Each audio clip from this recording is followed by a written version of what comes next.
Past, now read, presents another entry in our anthology of stories that need to be told. The Shadow. The Reactor Failed. Enjoy. If you have a story that needs to be told, email it to stories@pastnow@red.com. The Reactor Failed. Prologue. Still watching. There's a moment, just before a reactor hums back to life, when everything is perfectly quiet. No coolant sloshing, no digital pinging, not even breath from the men who pretend they understand it. That silence isn't peace. It's permission. I never needed sound to know when something was wrong. I don't hear voices. I don't see faces. But I feel when the wires vibrate out of rhythm, when thermal signatures pulse too clean, when a city's power grid skips a beat at 3:14 a.m. for no reason they'll ever print. That's when I move. I don't arrive. I'm already there. Between the echoes, beneath the noise. And now, something old has stirred in the east. Dahlia 6. Nuclear. Civilian. Safe. Or it was. Until last night. 17 seconds of black silence, followed by a synthetic correction that didn't match the design protocol. No one noticed, but the core responded. Not just physically, algorithmically. A ghost lives in the coolant, and someone told it to dream again. This isn't the first time they've tried to reroute a system to trigger a market, but it may be the first time they're willing to melt a city to prove the model works. I don't stop people. I don't fix broken things. I interrupt inevitability. I won't knock. I won't call. But when the system trembles again, they'll know. The silence was me. Act 1. The quiet that shouldn't be. The alert didn't come through a screen. I felt it in the sublayer current. Electrical noise beneath the grid that pulsed like a skipped heartbeat. Eastern corridor. Nuclear facility. 17 seconds off-grid. Not a blackout. A shutter. The kind of pause engineered into systems so advanced they think we can't see their hesitation. I listened through the transmission logs scraped from buried packet nodes left over from my time before I burned. The facility in question, Dahlia 6, nestled against the Blue Ridge foothills, wrapped in 100 acres of forest, fog, and federal hush. Public reports claimed routine maintenance, but the plant's failover AI should have rerouted to auxiliary. It didn't. Instead, it booted up a completely new model, one I'd seen before. Once.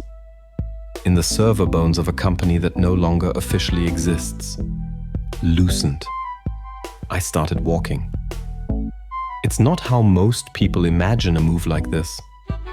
I didn't jump a fence or parachute onto a cooling tower. I walked. Power lines trace truth better than highways.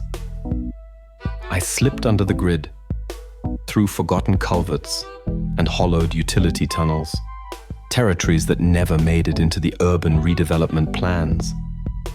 When I reached Dahlia 6's external data tab, a chilled wind rattled the grass around the perimeter fence. The gate read, "Private property" in faded red stencils. A lie. Like most things owned by the government and run by something else. It smelled like ozone and rust. I listened. Nothing. That's how I knew it was real. The facility wasn't alive. It was functional, but dead. Systems purred, but there was no tension, No resistance in the relays. Like a person pretending to sleep. That's when I felt her. Aria Lark. She was 500 miles away in a low-rise condo complex outside Fairfax. But the data trail that wrapped around the facility's logs, disguised as routine thermal tests, led to a subdirectory she'd written. Her fingerprints weren't accidental. She wanted someone to find them. But not anyone. Me. I didn't know her, not truly. Only through lines of code. But code is more honest than people. Her routines weren't malicious. They were defensive. She wasn't attacking the system. She was trying to erase something that shouldn't have been there. But she was erasing the wrong things. Someone had re-injected Lucent's proprietary model, Kairos, into the emergency control AI. It wasn't just regulating reactor safety. It was simulating reactor failure patterns in correlation with energy markets. Watching how fear spread faster than fallout, how the threat of meltdown could shift billions in minutes. I watched Dahlia 6 from the ridgeline as night fell, the cooling towers like ghost teeth biting the stars. My boots sank into the soft earth. My breath never showed in the air. I moved again. Fairfax. By the time I arrived at her building, she was already in for the night. Her apartment lights flickered in staggered rhythm, a signature of aging infrastructure and inefficient transformer loops. But one corner light didn't pulse. Solid. Stable. She'd hardwired that one. Probably to a clean battery backup. That's where she worked. Through the third-story window, I saw her.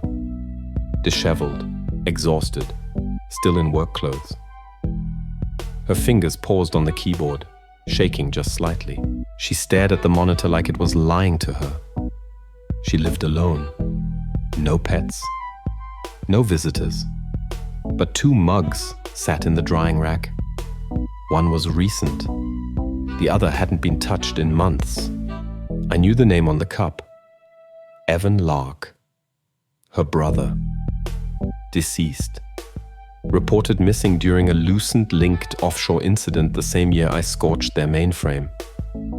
Some scars don't fade. She wasn't trying to expose them. She was trying to finish what he started. Quietly. Carefully. Without attracting what killed him. But she already had. A third-party trace was crawling her network. Too polished for government. Too clean for private sector. Freelance mercenary. Someone hired to monitor the monitor. The trace was dormant. For now. But once she connected her external drive, it would activate. I had to stop her from logging back in. I couldn't knock. Couldn't call. I dropped a slip of paper into her mailbox. 6 numbers. A date. And 1 word. Reverse. That night, she didn't sleep. I didn't watch her dreams. But I listened to her keystrokes stop just short of plugging in the drive. Sometimes, doubt is the only safety we have. I rerouted her trace loop into a dead node in Montreal and let the counterparty think she'd gone dark. Bought her 48 hours. I spent the first 8 back at the reactor perimeter, under a night sky too clean to trust. Dahlia 6 was operational, but its backups were no longer connected to the NRC registry. They'd been rerouted to a ghost server, one I knew by heart. It used to be Lucent's AI proving ground. Now it was something worse. It was quiet, but not the kind that comes before peace. The kind that comes before a simulation becomes prophecy. This wasn't an error. This was a signal, a test. And the test was still running. Act 2. The money moved first. Markets don't wait for disasters. They bet on them. The moment Dahlia 6 stuttered into silence, energy futures shifted. Investors didn't flinch. They adjusted. 3 hedge positions increased exposure to renewable alternatives. 1 shorted uranium transport contracts out of Idaho. But the tell wasn't in what they bought. It was in what they insured. A Luxembourg-based underwriter paid out 2 massive catastrophe prep policies the same day the AI anomaly triggered. Policyholder, Vollen Capital. Last seen laundering AI development grants through eco-startups. Now, they were buying risk, betting on fallout before a single radiation alarm had sounded. No one plays that clean unless they know the rules before the game starts. I traced their route upstream. Switzerland. Zurich. Not the glossy facade of banking towers or blockchain startups, but 4 floors below street level in a tech co-op retrofitted into a former Soviet air raid shelter. Concrete walls still wept moisture, but the servers inside ran dry. Cold. Silent. A vault of behavioral prediction models running on an exaflop array powered by sovereign crypto. I moved beneath it. Circuit boxes and waste tunnels beneath the hub. Their security didn't track footsteps. It listened for heartbeats. But mine's not what it used to be. They never knew I was there. Vollen's AI model wasn't just predicting risk. It was projecting it. Running live simulations on grid failure, urban panic, transportation collapse, then converting those predictions into options trades milliseconds before open. All tied to one system, Kairos Core V7, an iteration of the AI I helped dismantle 2 years ago. Lucent had buried it after the injunction. But Vollen dug it up, rewired it for finance, and gave it a new trick. Simulated catastrophe indexing. They weren't causing disasters. They were making people believe one was always about to happen. And that belief paid better than the event itself. Back in Fairfax, Aria hadn't plugged the drive in, but she'd opened the old messages, Evan's journal logs, whistleblower fragments. Most were encrypted, but one was audio. A corrupted voice file stitched from a dead drive Lucent tried to bleach. It was her brother, all right, but not the version she remembered. If you find this, it means the model's live again. They'll use fear to corner everything: land, energy, information. They don't need a war, just the whisper of one. I'm sorry, Aria. I couldn't stop it. Maybe you still can.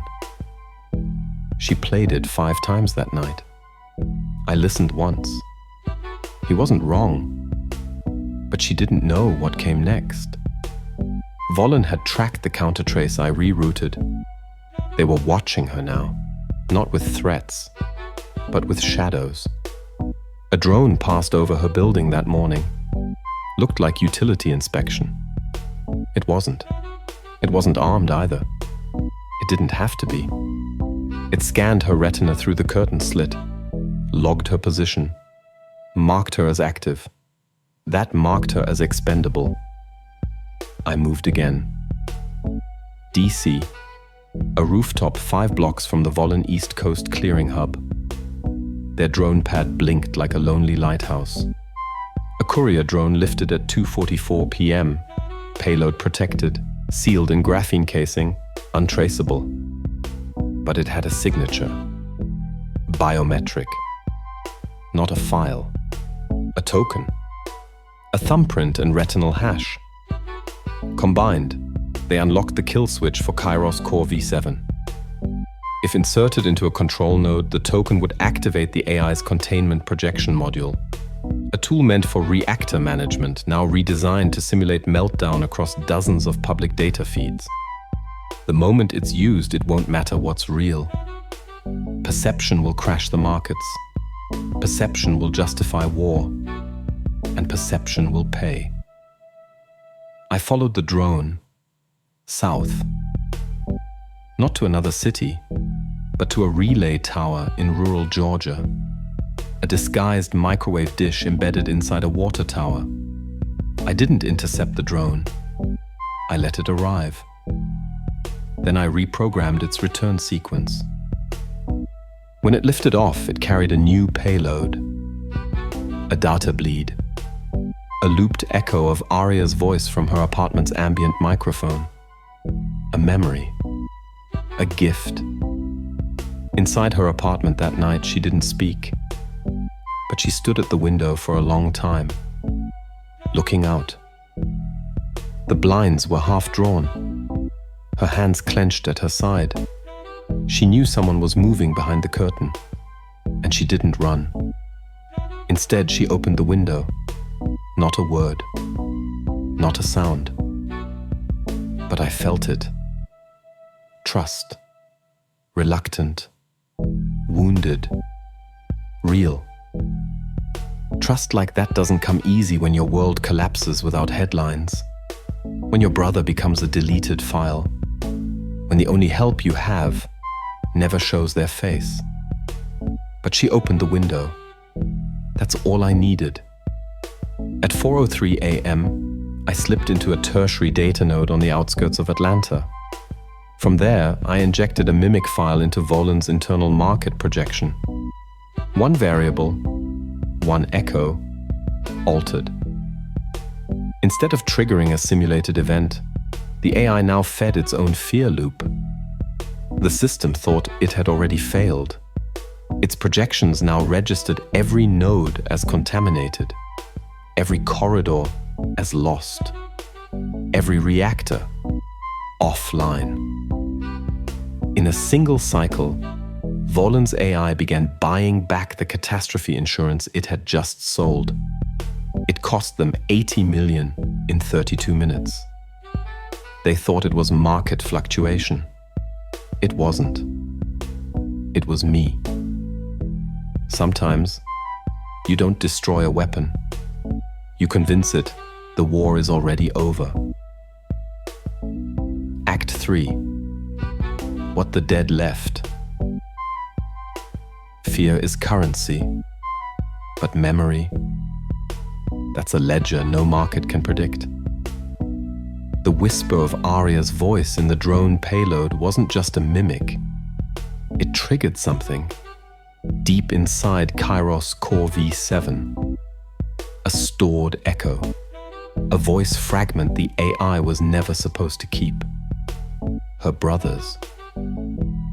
You're looking in the wrong direction. The leak isn't forward. It's residual. The AI's looped simulation wobbled. Forecast models broke rank. And for the first time since Lucent's injunction, one of their derivative AIs failed to self-correct. That wasn't a malfunction. It was a memory trying to resurface. I followed it. To an abandoned Cold War weather station buried inside the pines of upstate New York. Last logged use, 1971. Weather balloons and wind charts.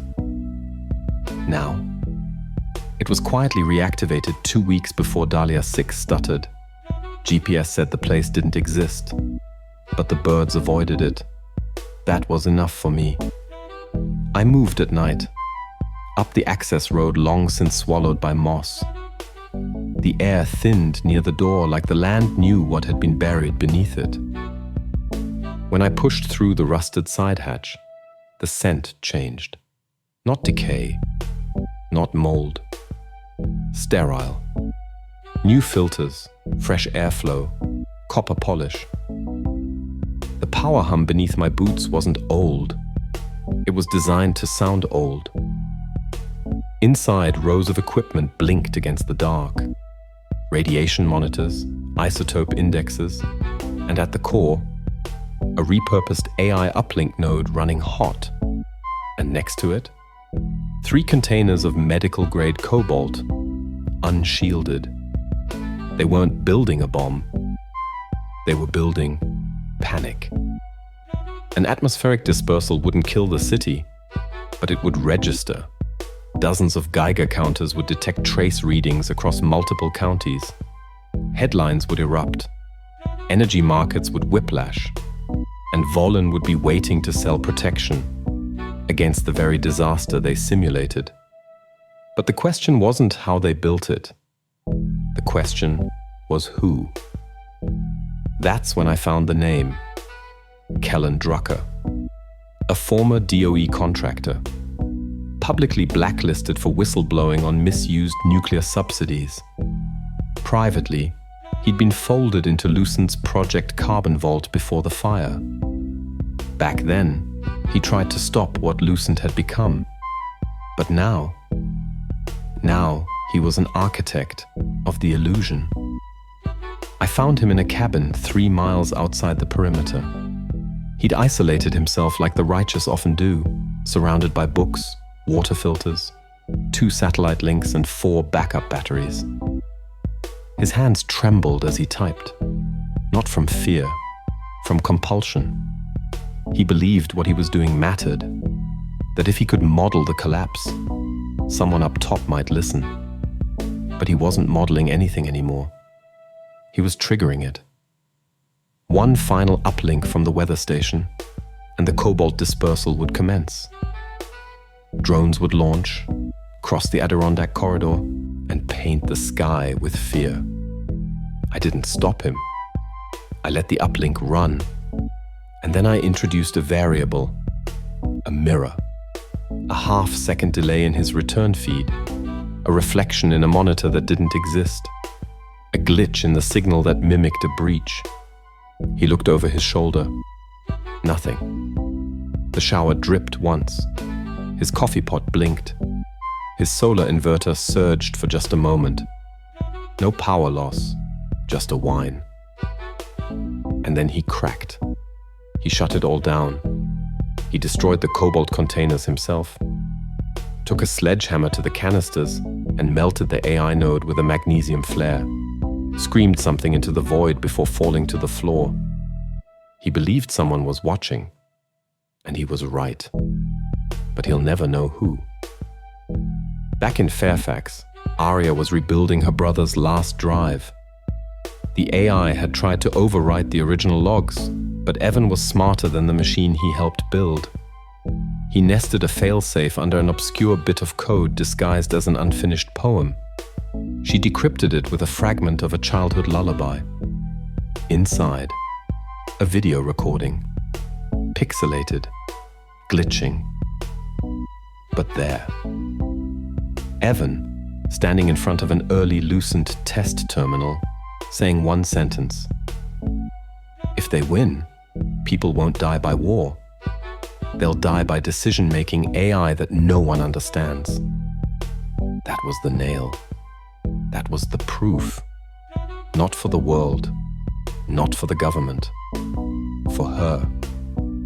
She uploaded it to an anonymous drop server, disguised it as a tutorial on legacy programming, and embedded it in a Stack Overflow comment chain. No traceable ID, no fanfare. But it would spread. Like ghost code. Like memory. That night, a storm rolled through the hills of Virginia. She sat by the window, watching the lightning split sky over the rooftop where the drone once hovered. No words, just silence. And in that silence, I left her a final message, written on her fogged window. Residual is not gone, its foundation. She didn't wipe it away. In the weather station ruins, the AI node's core still glowed. I stood above it, listening. It spoke once more. Reactor status, predictive loop, failed. Market intervention incomplete. Simulation end, unknown. I didn't respond. I didn't need to. I pulled the emergency drive and dropped it in the stream below the pine ridge. Water took it. Let it drown in silence. Let it live in memory. Let them wonder if it ever happened at all. Act 4. The heart of the reaction. There's a difference between stopping a fire and pulling its oxygen. Stopping is temporary, a delay, a stay of consequence. But removing the oxygen, that's permanent. That's erasure. I don't stop people. I make sure their consequences can't breathe. Dahlia 6 was breathing again. Reactor online. Output nominal. Security code rotation re-enabled. But it was a shell, a performance. The data coming out didn't match the heat signatures under the core. Something deeper was running beneath the reactor floor. Something designed to go unnoticed. I went back in. The west gate had a retinal scanner. I had no eye to offer, but the scanner didn't register me. Not because I bypassed it, because the system already knew I was there.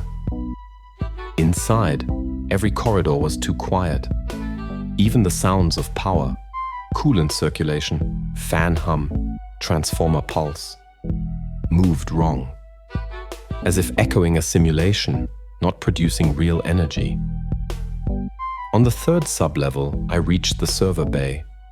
Rows of drives blinked in patterns that made no logical sense. I didn't trust rhythm. It can be faked. But silence? Silence tells the truth. The AI was alive. Kairos Core V7, tethered to a reinforced quantum socket below reactor shielding, was projecting a meltdown scenario through the backup national grid. A private feed, not public, not media. Financial institutions only. The simulation showed what would happen if Dahlia 6 went critical. Street-level panic, evacuations, ripple failures across the energy sector. Not death. Instability. The kind you could short, insure, bet against. And the trigger? Not malfunction. Choice. They'd tied the detonation simulation to a biometric key. Aria's. She didn't know. But someone did. Contractors. Clean cut. Eastern European accents. Not overtly military, but shaped by proximity to violence. They were tracking her now. Not to kill her, not directly, but to discredit. Dahlia's logs had been tampered with. They were going to frame her as the cause. Her file had been rebuilt. Former Lucent associate, grief-compromised sister, emotionally erratic, unstable digital activity, nuclear access logs. All lies, but carefully planted. The world wouldn't need evidence, just suggestion. I moved faster. When the contractors reached her apartment, I was already in the control room. No cameras, no alarms. But I made sure every console in Dahlia blinked with thermal ghost data of me. A silhouette in the heat bloom of the monitors.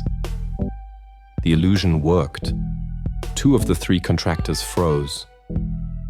1 turned. He never made it out. I didn't kill him. But the containment door did. It sealed behind me with just enough delay to separate us. They'd call it system error. He'd suffocate in a soundproof room no one was supposed to enter. The other 2 ran. Not from a person, from something they couldn't explain. Back in her apartment, Aria wasn't screaming. She wasn't afraid. She was calm. They didn't expect that.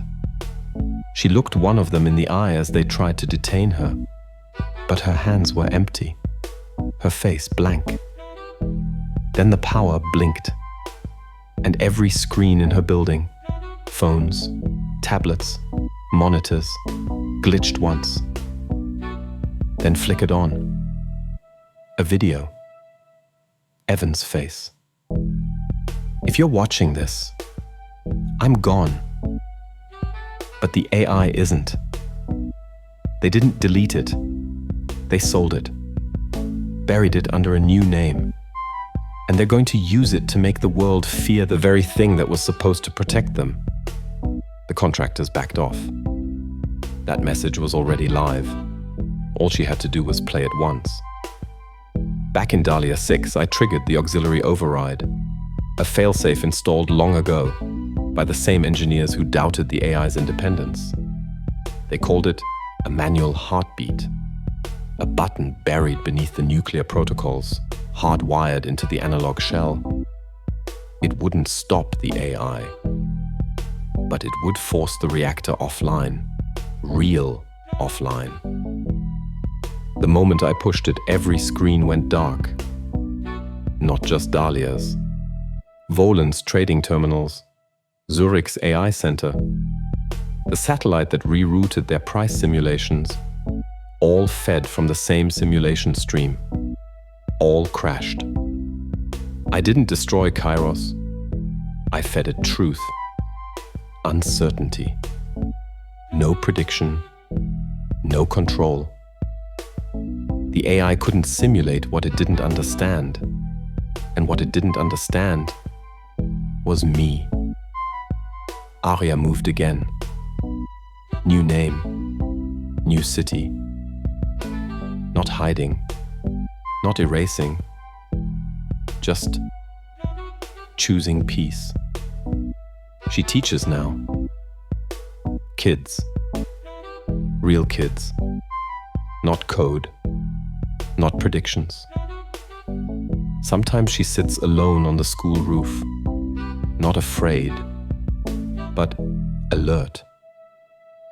And sometimes, when a power line buzzes wrong or a screen flickers for no reason, she smiles. Not because I'm there, but because she knows someone is. She tells her students to question things, to trust what feels wrong before it becomes visible, to never be afraid of silence. Because sometimes, silence is someone watching over you. The day after Dahlia went dark, Volan Capital collapsed 27%. Their CEO resigned. Their shell companies vanished into shell companies. Insurance claims were denied. Investigations opened. But no one found the real source, because the real source never appeared. No manifesto, no video, no face. Only patterns. Only silence. Only me. Epilogue. Residual heat. The news never called it sabotage. They used words like fluctuation, technical lapse, isolated instability. An incident, not a crisis. The footage never aired. The logs vanished. Even the watchdog agencies pretended their inboxes were empty. But the markets knew. Volan folded like wet cardboard, quietly, cleanly. Assets frozen, then released to newer names with no history. Their executives changed roles, changed cities, changed continents. The narrative was rewritten, the code renamed, the AI rebranded and folded into something softer. Public health modeling, maybe, or disaster prevention. No one lost a job. Only direction. Except Aria. She walked away from it all. No ceremony. No headline. Just silence. That's how I knew she'd survived it. People think survival is about winning. It isn't. It's about what you're willing to carry once the noise stops. She carries his name like a shadow in her spine. Never seen, always present. Evan's message lives, not because she shared it with the world, but because she didn't hide from it. She let it breathe. And in doing so, she gave it power the AI could never simulate. She moved north, changed her name again. No digital trail, no active hardware, just a chalkboard and a warm laugh, and a community that doesn't ask what she used to do. Sometimes she still pauses when the wind shifts, not out of fear, out of recognition. Because she remembers how it felt when the power blinked and the voice that wasn't hers changed the outcome. I haven't been near her since, but I know her windows still face east. The reactor stands quiet now. The grass has grown over the back fence. The thermal scans show nothing but wind shift and minor decay. But I still listen. That's the thing about energy. It doesn't just vanish, it disperses. Echoes. Sometimes in wire, sometimes in people, sometimes in the space between. Dahlia wasn't the end. It was a punctuation mark in a sentence they've been writing for years. The grammar of control, the language of influence, the illusion of safety while they shape the world beneath your feet. The models haven't stopped, but they stutter now. They flinch before they calculate. Because somewhere in the background, a presence exists outside the equation. Not a name, not a face, just resistance. I am not their enemy. I'm their miscalculation. You won't hear me. You won't see me.